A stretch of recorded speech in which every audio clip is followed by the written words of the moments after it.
الحمد لله رب العالمين والعاقبة للمتقين والصلاة والسلام على سيد الأنبياء والمرسلين وعلى آله وأصحابه أجمعين أما بعد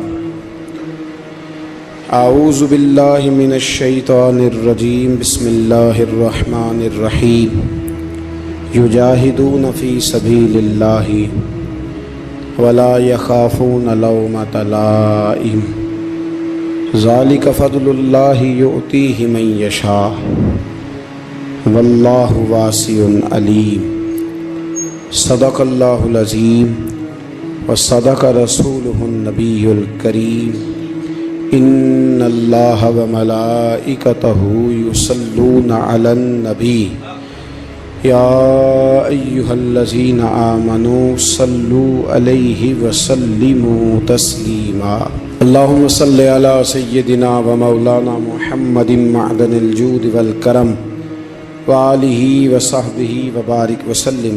تمام تعریفیں حمد و ثنا اللہ تعالی جل مجدہ الکریم کے لیے، اور ہر قسم کے درود و سلام نبی اکرم نور مجسم شفیع معظم احمد مجتبیٰ جناب حضرت محمد مصطفیٰ صلی اللہ تعالی علیہ وسلم کی ذات والا و صفات کے لیے حمد و صلات کے بعد، عزیز دوستو، بزرگ اور بھائیوں، قرآن مجید میں اللہ کریم نے اپنے بندوں کی تعریف بیان کی ہے اور فرمایا یجاہدون فی سبیل اللہ، وہ اللہ کے راستے میں جہاد کرتے ہیں، ولا یخافون لومۃ لائم، اور فرمایا اس راستے میں جب لوگ ان کی ملامت کرتے ہیں، لوگ انہیں برا کہتے ہیں، تو وہ اس کی پرواہ نہیں کرتے، اس کا وہ خوف نہیں کھاتے، اس لیے کہ وہ اللہ کے راستے میں جہاد کر رہے ہیں۔ فرمایا ذالک فضل اللہ، یہ ان پر اللہ کا فضل ہے، وہ کسی ملامت کرنے والے کی ملامت کی پرواہ نہیں کرتے، خوف نہیں کھاتے، تو یہ ان پر اللہ کا فضل ہے۔ یؤتیہ من یشاء، اور یہ فضل اللہ جسے چاہتا ہے عطا کرتا ہے۔ واللہ واسع علیم، اللہ وسعت والا بھی ہے اور علم والا بھی ہے۔ انسان جب بالکل ٹھیک راستے پہ چل رہا ہوتا ہے اور اپنے ضمیر کے عین مطابق وہ اپنی زندگی کے سارے معاملات کو قرآن و سنت کی روشنی کے اندر چلا رہا ہوتا ہے، اس کی خواہش ہوتی ہے کہ لوگ میرے پیغام کے ساتھ چلیں، اور اگر ساتھ نہیں چلتے تو کم از کم اس پر خوشی کا اظہار تو کریں، اس کی خواہش ہوتی ہے میرے ساتھ اول تو چلیں، جو کہ میں بات ٹھیک کر رہا ہوں، پیغام ٹھیک دے رہا ہوں، چونکہ میں ہوں حق پہ، یا تو میرے ساتھ چلیں۔ اگر اتنا نہیں ہو سکتا تو کم از کم شاباشی والا لفظ تو استعمال کریں، خیر والا معاملہ تو کریں۔ ہمارا مزاج کیا ہوتا ہے، ہمارا ماحول یہ ہوتا ہے کہ ہمیں اس سے غرض نہیں ہوتی کہ بندہ غلط ہے کہ ٹھیک ہے، ہمیں اس سے غرض ہوتی ہے کہ میرے مطلب کا ہے کہ نہیں، میرے مطلب کا۔ اب ہم ملامت کرتے ہیں، ہم اسے برا کہتے ہیں، وہ بندہ ٹھیک ہوتا ہے، اس کا نقصان یہ ہوتا ہے کہ کبھی تو اس شخص کی ہمتیں ٹوٹتی ہیں، کبھی وہ پریشان ہوتا ہے، اور کبھی دین کے کام میں رکاوٹ آتی ہے۔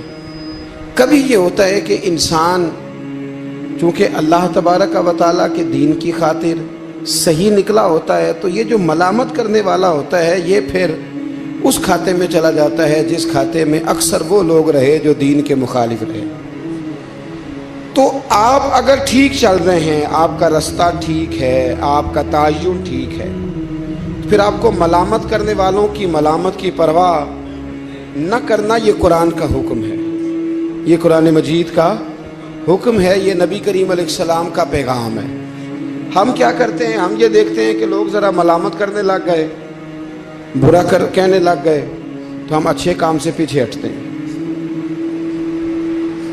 وہ جی میں نے نا داڑھی تو میں رکھ لوں، نمازی تو میں ہو جاؤں، پر میں کاروبار کرتا ہوں، تھوڑا بہت اینچ نیچ بھی ہو جاتی ہے، پھر لوگ تانا دے، پھر لوگ یہ کہتے ہیں کہ جناب دیکھو یہ نیک ہو کے داڑھی والا ہو کے بھی یہ کام کر رہا ہے، تو میں کہتا ہوں اگر لوگ تانا دیں گے تو تیرا ثواب بڑھ جائے گا، تیرے اجر میں اللہ اضافہ کر دے گا۔ بھی اب اگر میں یہ کہوں کہ میں ٹھیک ہو گیا ہوں، اس سے نقصان ہوگا، لوگ مجھے برا کہیں گے، تو بھئی اگر برا کہیں گے تو تیرے ثواب میں شریر کا کام تو شرارت کرنا ہے، جو شریر ہے اس کا کام، سانپ کا کام کیا ہے؟ ڈسنا، تو وہ تو ڈسے گا، شریر تو شرارت کرے گا چونکہ اس کے مزاج میں شرارت ہے۔ آپ کو کیا کرنا ہے؟ آپ کو دیکھنا یہ ہے کہ آپ کا راستہ ٹھیک ہے، آپ حق پہ ہیں، پھر آپ کو شریر کی پرواہ نہیں کرنی، ڈسنے والے کی پرواہ نہیں کرنی، رب رسول کی رضا کی طرف دیکھنا ہے، پھر اللہ اور اس کے رسول کی رضا کی طرف دیکھنا ہے، آگے بڑھنا ہے، جد و جہد کرنی ہے، کام کو جاری رکھنا ہے۔ ایک سیانہ بندہ ہوتا ہے، وہ دو گروپوں میں صلح کرانا چاہتا ہے، وہ دو گروہوں کے اندر پل کا کردار ادا کرنا چاہتا ہے، قبیلے کے، برادری کے، خاندان کے لوگوں میں لڑائی ہو گئی، جھگڑا ہو گیا۔ یہ بندہ صلح کرا سکتا تھا، طاقت تھی، اس کو پتا تھا لوگ میری بات مانیں گے، اس نے مداخلت کی، یہ آگے بڑھا، فوراً ایک شخص نے کہہ دیا تیرا کیا لالچ ہے؟ چودھری بننا چاہتا ہے؟ تو سردار بننا چاہتا ہے؟ اب یہ کہتا ہے جناب چونکہ لوگ مجھے برا کہہ رہے ہیں، ان کا خیال ہے کہ میں سردار بننا چاہتا ہوں، لہذا میں نہیں صلح کراتا، لڑے رہو۔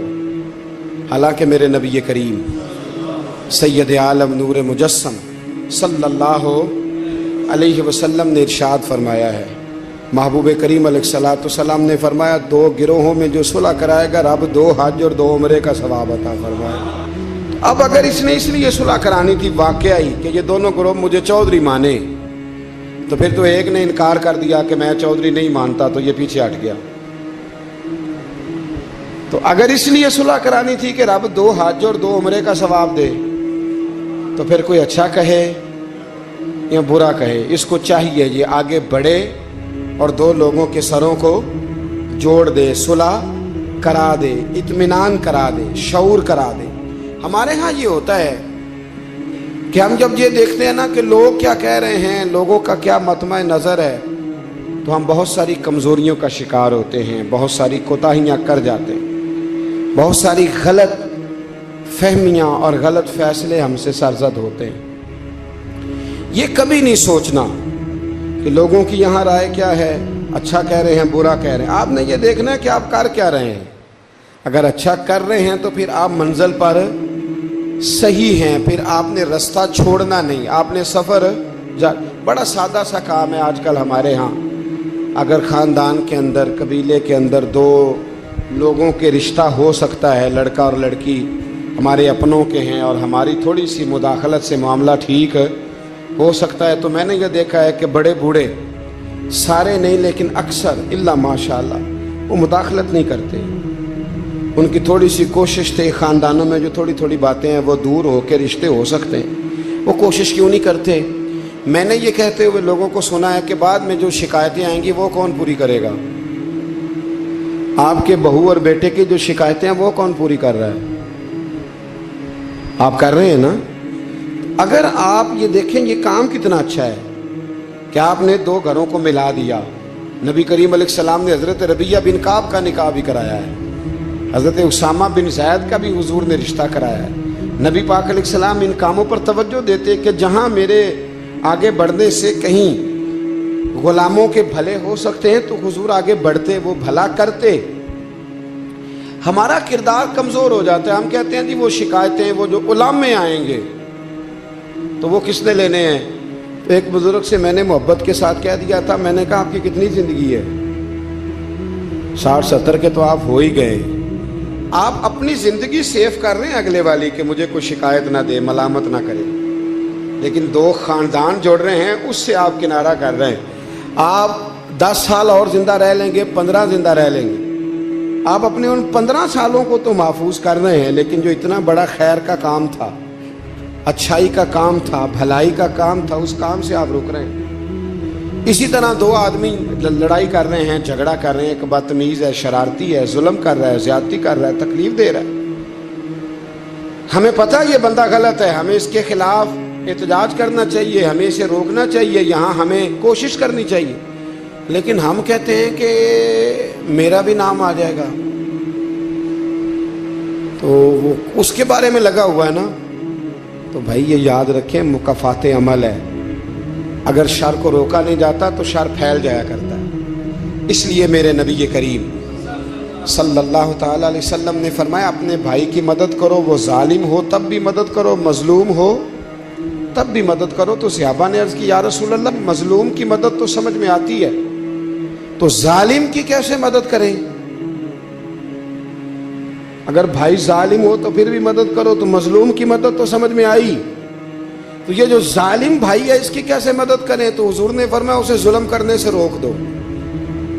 یہ بھی تمہارے لیے اس کی مدد ہوگی کہ تم نے اسے بہت بڑے ظلم اور زیادتی سے روک دیا ہے. اسے سمجھاؤ کہ یہاں تم غلط ہو، یہاں تمہارے اندر کوتاہیاں پائی جاتی ہیں، تو اسے منع کر دو.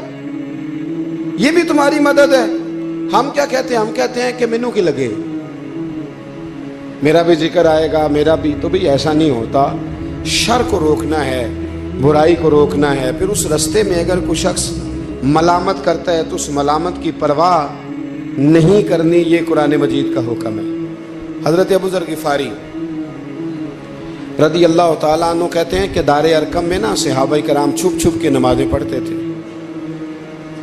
اور یہ بھی آپ یاد رکھ لیں کہ جب تک نبی پاک صلی اللہ علیہ وسلم نے اعلان نبوت نہیں کیا تھا تو حضور سارے مکے والوں کی آنکھوں کے تارے تھے، سارے صادق اور امین کہتے تھے. اور جب حضور نے کہا قولوا لا الہ الا اللہ، کہو کہ اللہ کے علاوہ کوئی معبود، اب کیا ہوا ہے؟ اب دو مسئلے ہوئے. ایک تو کچھ لوگوں کے مفادات کو ٹھیس پہنچی، اب انہیں ظلم چھوڑنے پڑیں گے. دین پہ آئیں گے تو ایک ہی صف میں کھڑے ہو گئے محمود و ایاز، نہ کوئی بندہ رہا نہ کوئی بندہ نواز. تو سب کو ایک ہونا پڑے گا، ایک صف میں آنا پڑے گا، ایک جگہ قائم رہنا پڑے گا. اب لوگوں کے مفادات کو ٹھیس پہنچتی تھی. وہ جو ظلم کرتے تھے، غلاموں کو بیچتے خریدتے تھے، ان پر زیادتیاں کرتے تھے، بچیاں دفن کرتے تھے، قبضے کرتے تھے، غریب کا مال لوٹ لیتے تھے. اب یہ سارے مفادات صرف انہیں بت نہیں چھوڑنے پڑتے تھے، انہیں اپنے سارے جرم چھوڑنے پڑتے. وہ کیا کرتے تھے؟ اس حوالے سے کہ اب ہمیں بڑا کچھ چھوڑنا پڑے گا، وہ واپس آ جاتے تھے، بیک ہو جاتے تھے. بہت سارے کام ایسے تھے جن میں وہ کمزوری کا شکار ہوتے تھے. وہ محسوس کرتے تھے کہ ہمارے لیے مشکلات بڑھتی چلی جا رہی، تو پھر وہ مخالفت کرتے تھے. پھر بات ذرا آگے بڑھی. میرے نبی رحمت، نور مجسم، شفیع معظم صلی اللہ تعالی علیہ وسلم کی انہوں نے معاذ اللہ مخالفت شروع کر دی.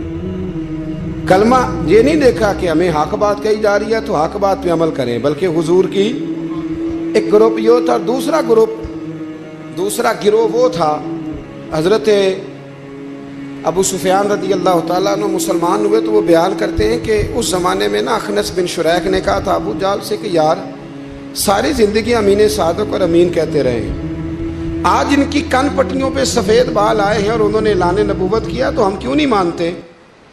تو ابو جہل کہنے لگا یار باتیں وہ ٹھیک کرتے ہیں، کام ان کا ٹھیک ہے، لیکن مسئلہ یہ ہے کہ اگر ہم ان کا کلمہ پڑھ گئے تو پھر چودراہٹ تو اس خاندان میں چلی گئی.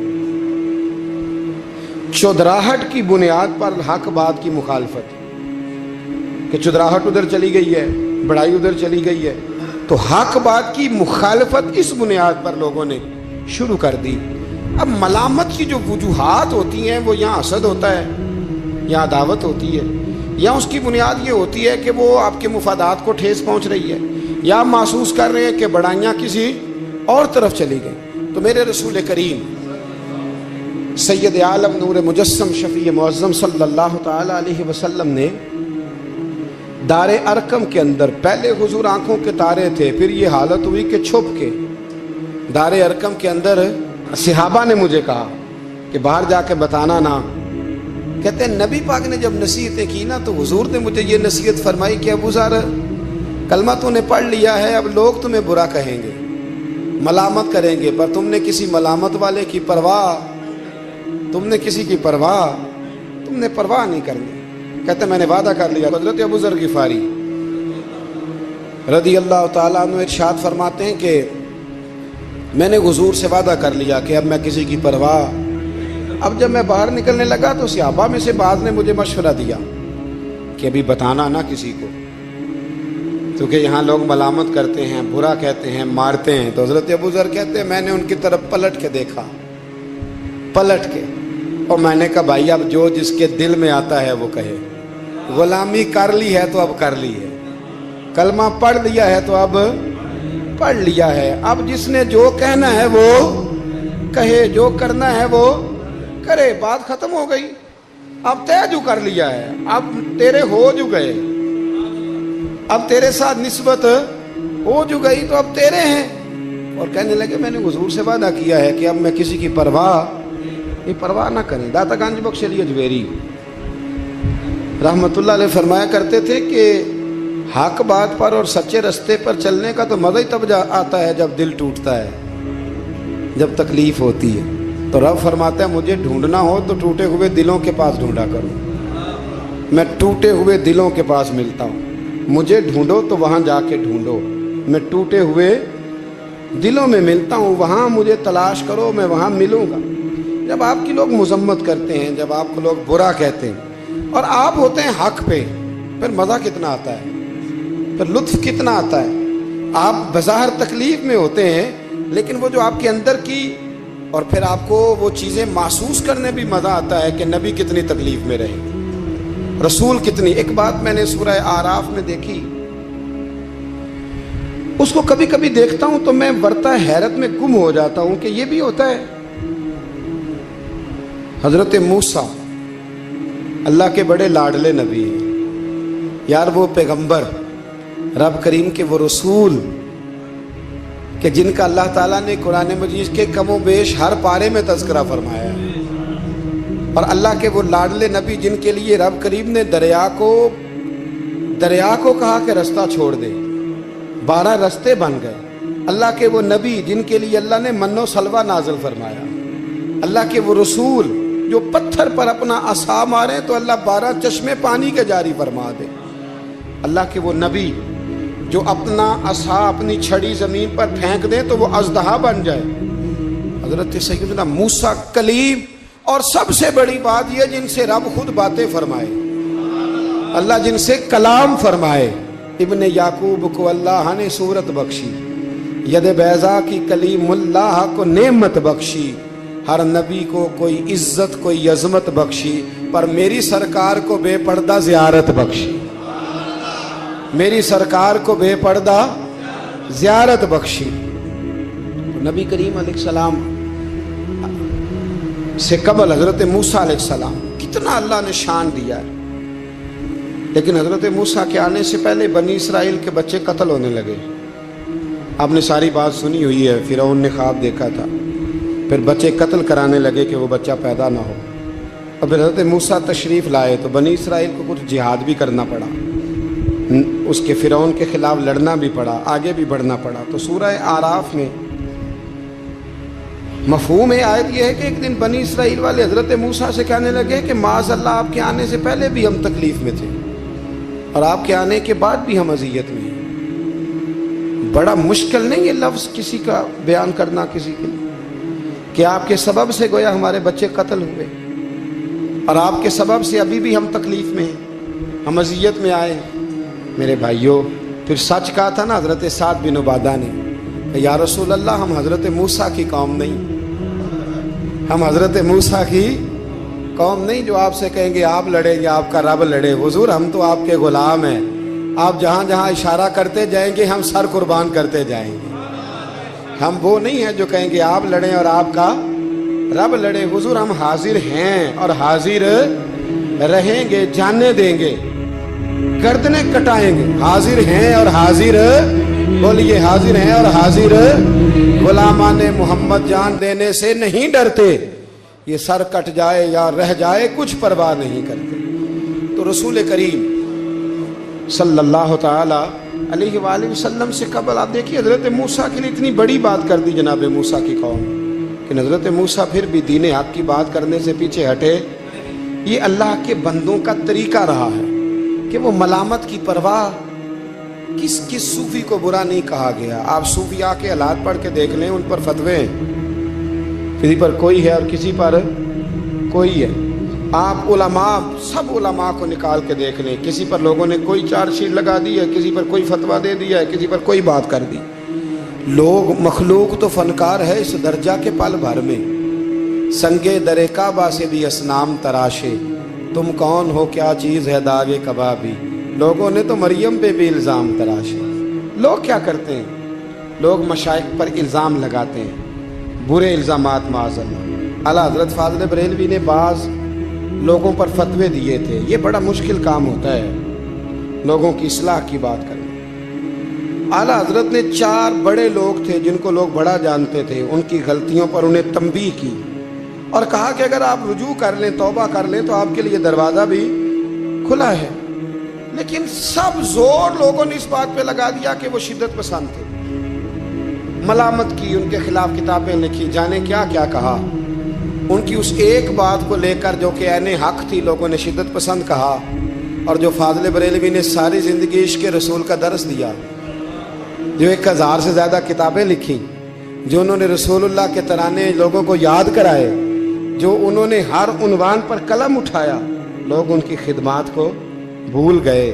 یاد رکھو, تنقید کی اینک لگا کے دیکھو گے تو ساری دنیا غلط ہی نظر آئے گی, اور محبت کے ساتھ دیکھو گے تو اللہ نے کائنات میں بڑا حسن رکھا ہوا ہے. رب کی مخلوق بڑی پیاری ہے, بڑی شاندار ہے, بڑی بندہ نواز ہے.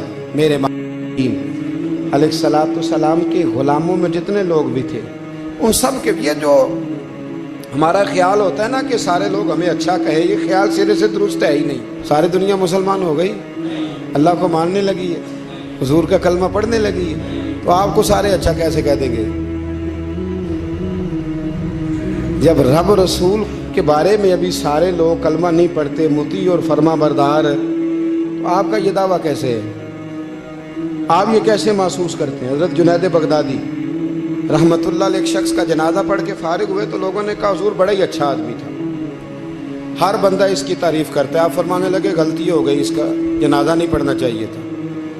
یہ تو ذو معنی بندہ تھا, ذو وجہین تھا, 2 منہوں والا تھا, جس کے پاس جاتا تھا اسی کا ہو جاتا تھا. اس نے تو سب کو راضی رکھنے کی پالیسی اختیار کی ہوئی تھی, لہذا یہ درست نہیں تھا. اگر یہ بندہ سچا ہوتا, حق بات کہتا, تو لوگ اس کے مخالف بھی ہوتے. اگر یہ صحیح رستے پر ہوتا تو لوگ اسے برا کہنے والے بھی ہوتے.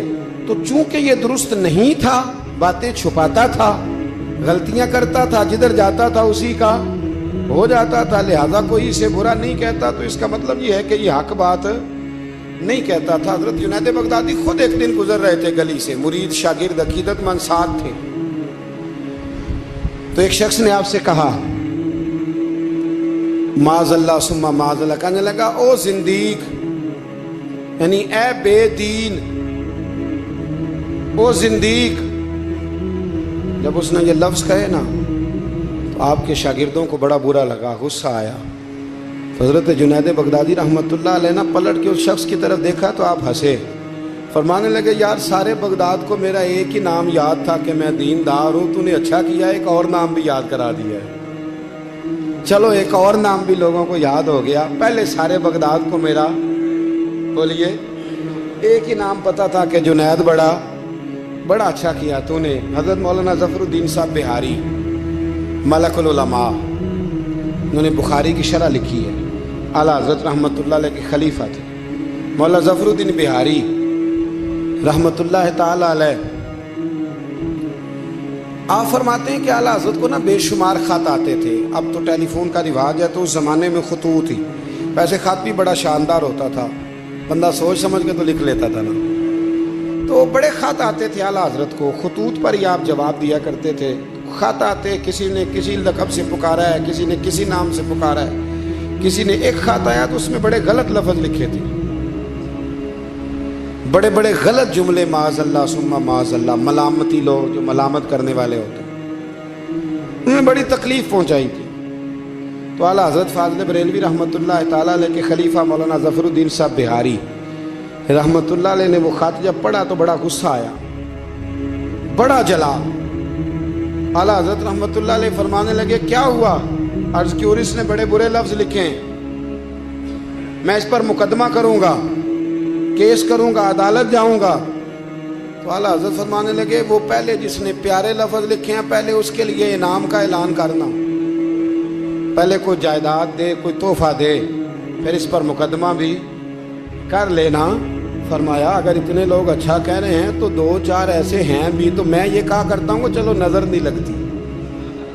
کیا ہوتا ہے بولیے، اللہ کرے آپ کو سمجھ آئے۔ چلو نظر نہیں لگتی، کو دو چار ہوں بھی تو نظر کوئی حرج نہیں، نظر نہیں لگتی۔ اعلیٰ حضرت فرمانے لگے یا تو ان کو انعام دو، ان کے نام جائیداد کراؤ، تو پھر تکلیف دینے والوں پر مقدمے بھی کر لینا۔ تو اگر وہاں تمہیں انعام نہیں دے رہے تو پھر یہاں تمہیں مقدمہ کرنے کی حق بات پر، سچی بات پر آپ مستقل مزاجی اختیار کریں، آپ ٹھہریں۔ پھر آپ کو کوئی کیا کہہ رہا ہے، کوئی آپ کے بارے میں کیا بیان کر رہا ہے، پھر آپ اس بات سے نکل آئیں، پھر آپ اس سے نکلیں۔ میرے نبی رحمت نور مجسم شفیع معظم صلی اللہ تعالی علیہ وسلم طائف کے بازار بھی چلے گئے تھے، عکاظ کی منڈیوں میں بھی حضور چلے گئے۔ نبی پاک نے کافر کے ہر سوال کا جواب دیا، اور جب دین کی تکمیل ہونے لگی مدینہ منورہ میں تو کافر ختم ہوئے تو منافق کھڑے ہو گئے۔ پوری صورتیں ہیں منافقین کے بارے میں۔ ادھر سے معاملہ ختم ہوا تو ادھر سے کبھی حضور کے علم پر اعتراض کرتے، کبھی حضور صلی اللہ تعالی علیہ وسلم کے صحابہ پر شکوہ کرتے، کبھی کوئی بات کرتے، کبھی کوئی بات کرتے۔